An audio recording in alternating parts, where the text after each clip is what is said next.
Chapter 9. Back Together.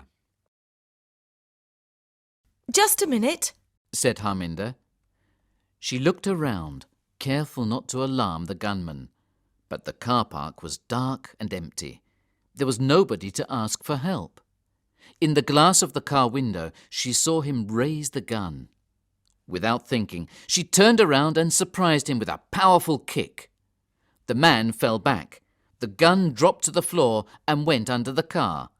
His head hit the side of the car and he fell to the ground. Harminder didn't wait for him to wake up.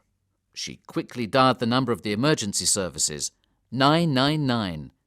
Every second seemed like a year as she listened to the ringing. Then a woman's voice answered, Emergency services. Which service do you require? Police, ambulance or fire? And Harminder started to cry. police, please. Hello, police. There's a man with a gun. He wants to shoot me. I'm outside the Queen Elizabeth Hospital in London. But before she could finish telling the operator everything, there was a loud bang, pain, and then, for Harminder, everything went black. Harminder could see lights. Bright, white lights. And her first thought was that she was dead. But then she felt someone touch her hand, and her mother's sweet voice said her name. Slowly, Harminder opened her eyes, and her mother's face slowly became clear. Mum, It's all right, my darling. what happened? Where am I? You were shot, but you're going to be fine. You're in hospital. What about my baby? Harminder started to feel frightened. Your baby's fine. Harminder saw that there were tears in her mother's eyes, but they were tears of happiness. I'm going to be a grandmother.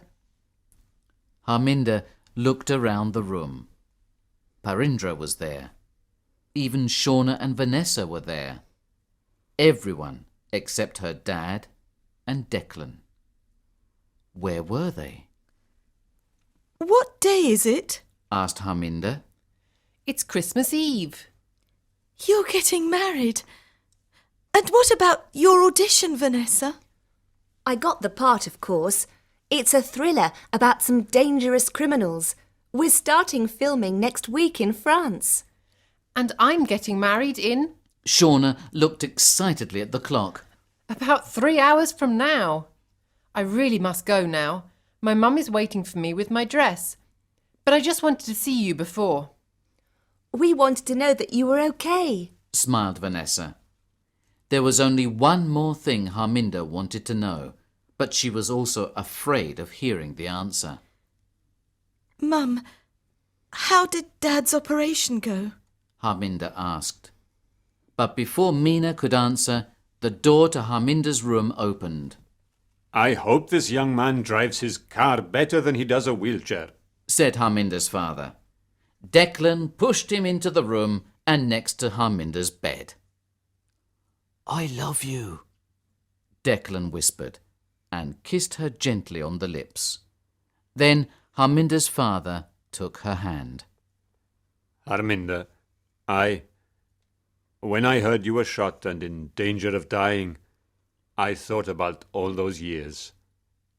I realized that what is important is that you're happy. And if it is Declan, He reached up for Declan's hand. that makes you happy, then I am happy. Seeing her tears, he looked suddenly worried. You are happy, aren't you? Yes, She said quietly. I am now. Now that my family is back together.